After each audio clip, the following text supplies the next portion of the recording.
Friends, Facebook friends, other friends, చిన్న పాట పాడుకున్నాము.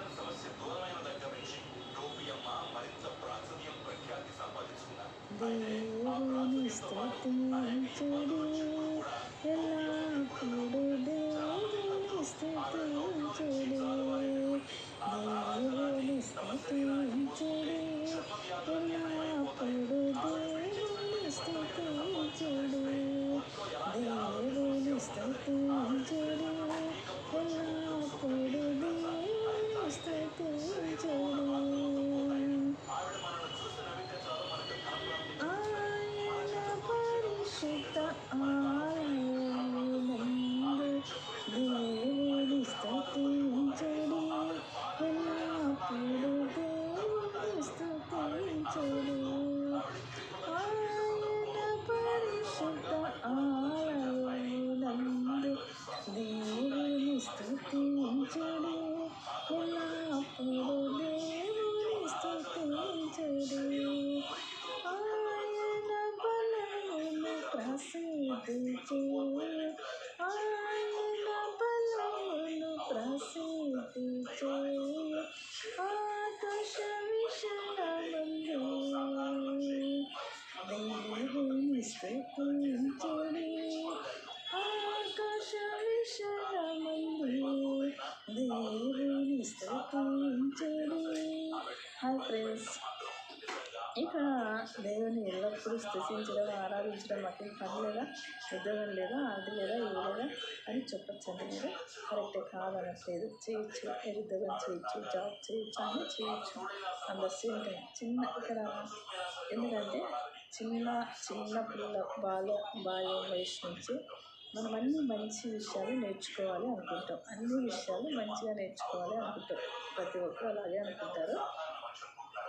అయితే ఇక్కడ నేను ఏం చెప్తా అంటే, అది కూడా మన లైఫ్లో దేవుని స్తుతించడం, ఆరాధించడం, గణపరచడం, దేవుని నీడలో నడవడం, దేవునికి ఇష్టంగా నడవడం, ఆ విధంగా వెళుతూ ఉన్నప్పుడు ఇంకా మంచిగా లైఫ్ ఉంటుందంట.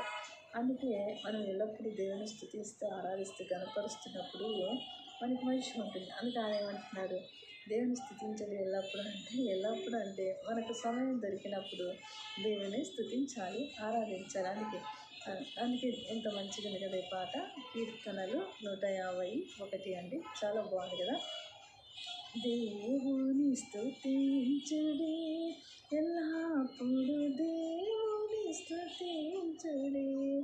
మనం అన్ని పరిస్థితులలో, ప్రతికూల పరిస్థితులు, అన్ని పరిస్థితుల వల్ల దేవుని స్తుతించండి అంటే మనము దేవునిపైన డిపెండ్ అయ్యి వెళ్ళడం, దేవునిపైన ఆధారపడి ఉండడం, దేవునికి లోబడి బ్రతకడం, దేవునికి ఇష్టంగా జీవిస్తూ వెళ్ళడం, అంటే మంచి మార్గంలో వెళ్ళడాన్ని దేవుని స్తుతించడం. ఎల్లప్పుడూ దేవుని స్తుతించాలంటే మనం అన్ని సమయాల్లోనూ దేవుని మార్గంలో నడవాలి అని అర్థం అండి.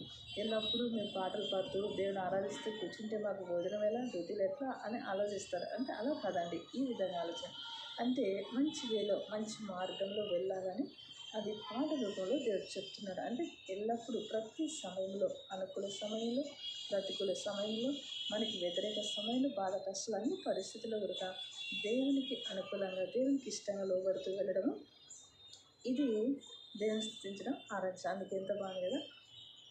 దేవుని స్తుతించుడి ఎల్లప్పుడు, దేవుని స్తుతించుడి, దేవుని స్తుతించుడి ఎల్లప్పుడు, దేవుని స్తుతించుడి.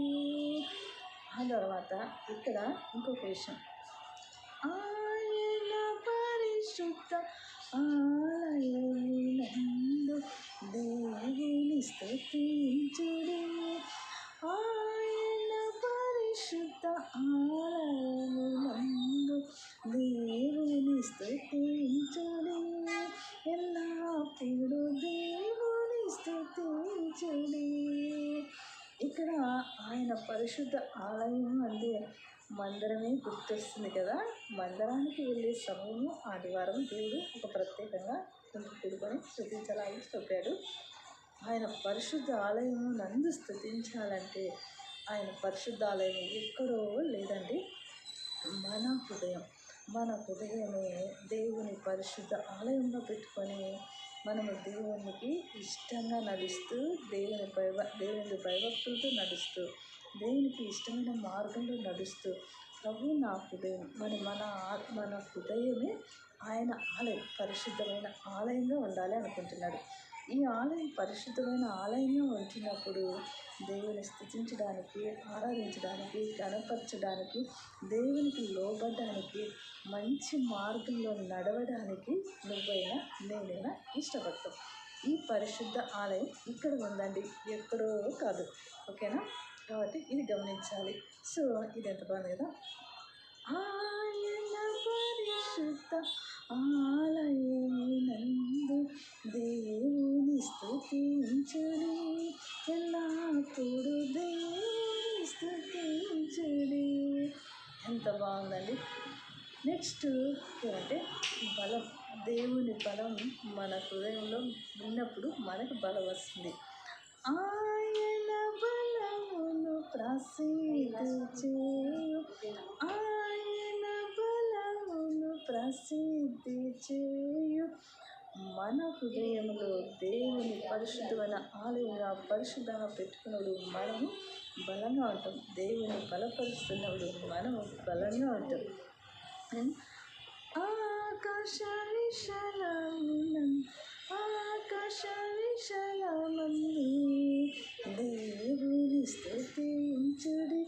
ఆకాశ విశాలమందంటే మన హృదయంలో స్తుతిస్తూ ఆరాధిస్తూ గణపరుస్తున్నప్పుడు పరలోకంలో దేవుని స్తుతించినట్టుగా దేవుడు చెప్తున్నాడు. ఆకాశ విశాలమందు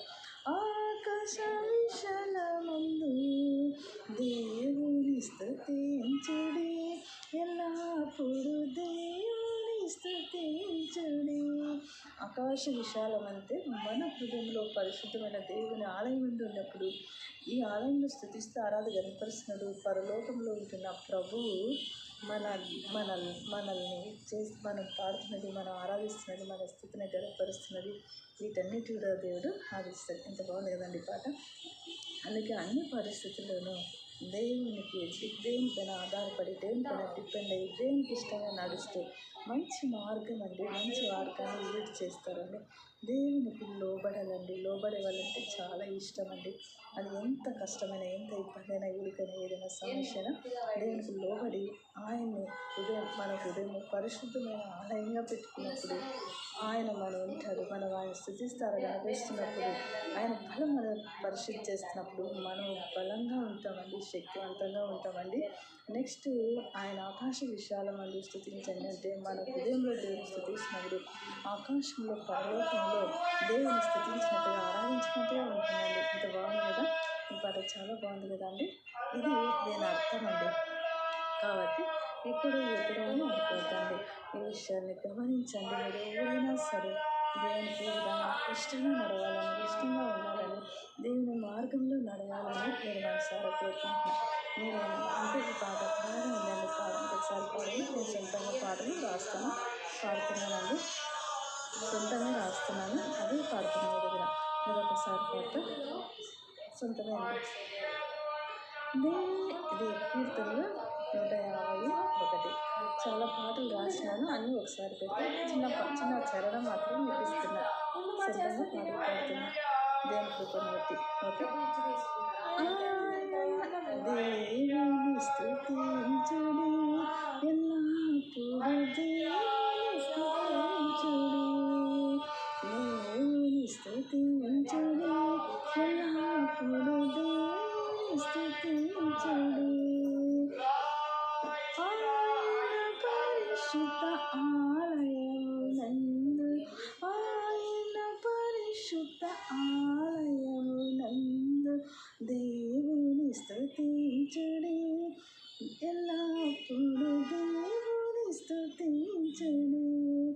ఆయన బలమును ప్రసిద్ధి చేయు, ఆయన బలమును ప్రసిద్ధి చేయు. ఆకాశ విశాలమందు దేవుని స్తుతించుడి, ఆకాశ విశాలమందు దేవుని స్తుతించుడి, ఎల్లప్పుడూ దేవుని స్తుతించుడి. దేవుని స్తుతించుడి, ఎల్లప్పుడూ దేవుని స్తుతించుడి. మీకేమో తెలియదు కానీ నాకు ఎంత ఆనందంగా ఉందండి, ఎంత సంతోషంగా ఉందండి. ఈ సంతోషాన్ని మీరు కూడా పెంచుకోవాలని, మీరు కూడా తీసుకోవాలని నేను మనసారా కోరుకుంటున్నాను. మీరు వింటున్నాను ఇంతవరకు మీరు ఈ మాటలు విన్నందుకు, పాటలు విన్నందుకు కృతజ్ఞతలు చెల్లించుకుంటున్నాను. మరి మరి లైక్ చేయండి, కామెంట్ చేయండి, సబ్స్క్రైబ్ చేయండి, ముందుకు నడిపించండి. సేవాభారం చాలా ఉంది. ఆత్మీయులైతే నా కోసం ప్రార్థన చేయండి. Thank you watching for this video to all and God bless you. God bless you to all and God bless you. మీ సరస్వతి అండ్ దైవ కృప అండ్ గంగా. Okay, bye.